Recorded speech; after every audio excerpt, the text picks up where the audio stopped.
Staying in Minnesota, Donald Trump has slammed Ilhan Omar, weighing into the mounting questions over her net worth. Of course, her net worth reportedly jumped $30 million pretty quickly. This is what Donald Trump had to say. Australia is not even a country. They don't have anything that resembles a country. And if it is a country, it's considered just about the worst in the world. They come here and they become rich and they don't have a job. I was told that Ilhan Omar is worth $30 million. She never had a job. She's a crooked congressman. John, what's your take on all of this? Well, first of all, by her own filings, her own reports, Ilhan Omar has gone in a year from having a net worth of essentially zero to having a net worth of $30 million. Now, that is not easy to do. And it's especially not easy to do when her husband doesn't seem to have any active or successful businesses that might explain it. And so it obviously raises questions.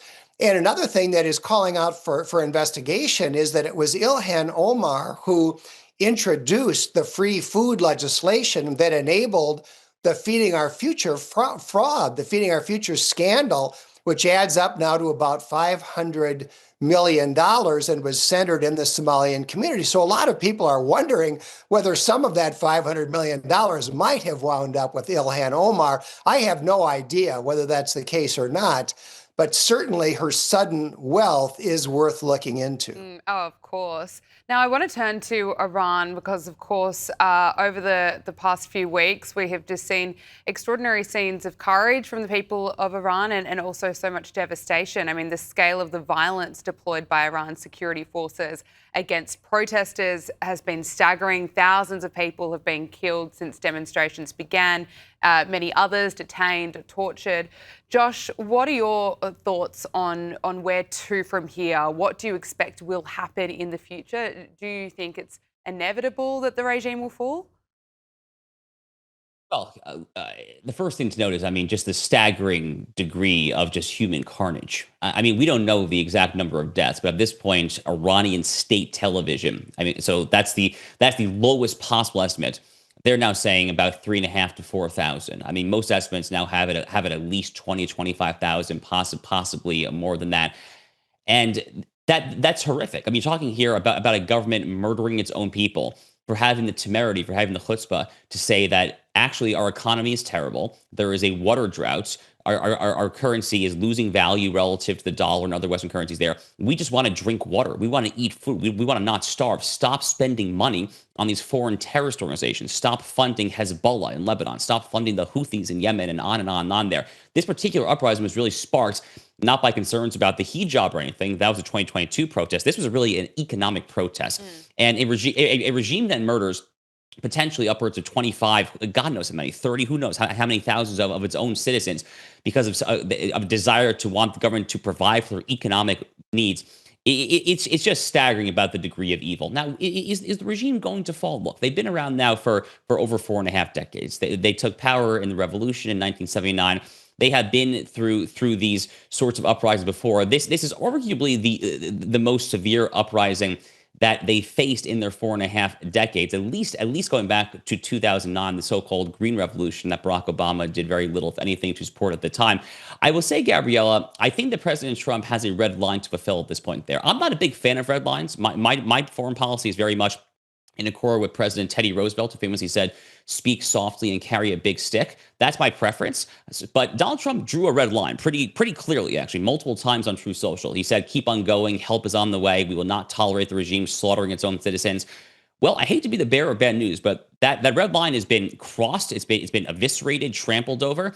And the question now, ultimately, is that red line going to be enforced? And Trump is now getting a lot of advice. He's getting a lot of possible plans presented, tossed his way from his close military advisors, the chairman of the Joint Chiefs, et cetera, et cetera. We'll see what he does there. And I don't pretend to know exactly what some sort of response would look like there. But at this point, if for American deterrence, if nothing else, to say nothing of trying to inflict damage on this most cancerous of regimes there, I think some sort of American response really is required.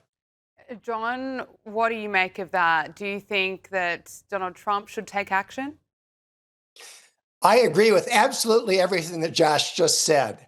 I think that this regime is horrible. It's evil. It has long overstayed its welcome. But history tells us that the worst tyrannical regimes often survive longer than you ever think that they could. And if they're willing to gun down citizens in the street, they can stay in power for a long time.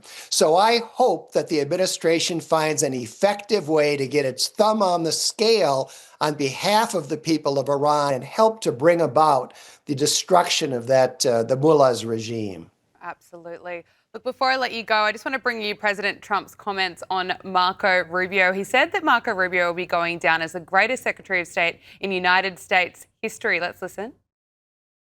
That the Democrats probably wish they didn't do that. And Marco has been fantastic. Marco, stand up, please. You have done a great job as Secretary of State. He's going to go down as the best Secretary of State. And Scott, and we have Susie, who's the first female Chief of Staff, and she's the best Chief of Staff, too. We've been seeing a lot of Marco Rubio on our screens, and you can really see how much confidence Donald Trump has in him. Josh, what's your assessment of Marco Rubio? I think Marco Rubio has had a historic first year as Secretary of State. I mean, the sheer number of peace deals that America has orchestrated across the world, everywhere from Thailand and Cambodia to India and Pakistan, to Rwanda and the Congo, Armenia and Azerbaijan, the Middle East. I mean, basically everywhere they go, they're getting more peace deals. And then you kind of couple that with some of these staggering operations. I mean, the Nicolas Maduro operation, which everyone recognizes was the brainchild of Marco Rubio, this was staggering. I mean, this was an incredible reassertion of American Western Hemispheric dominance. So I think Marco Rubio is absolutely soaring right now. I mean, he's already the first man to serve as both Secretary of State and National Security Advisor since Henry Kissinger famously served both those roles there. Look, if I were a betting man, which I'm really not, but if I were a betting man, I would be long on Marco Rubio for the 2028 Republican presidential nomination. I'm not predicting that. I think J.D. Vance is still the favorite right now. But it seems to me that Vice President Vance is somewhat stagnating at a moment where Marco Rubio is profoundly ascendant. And don't discount the possibility that maybe, just maybe, Trump could actually potentially endorse Rubio. I mean, most recently, he's been talking about J.D. as his anointed successor. But, I mean, you said it, Gabriella. Trump clearly loves Marco Rubio and clearly has a ton of trust in this guy there. So we'll see. It could get very interesting. Look, I wouldn't be surprised if he endorsed Marco Rubio either. John, what do you think?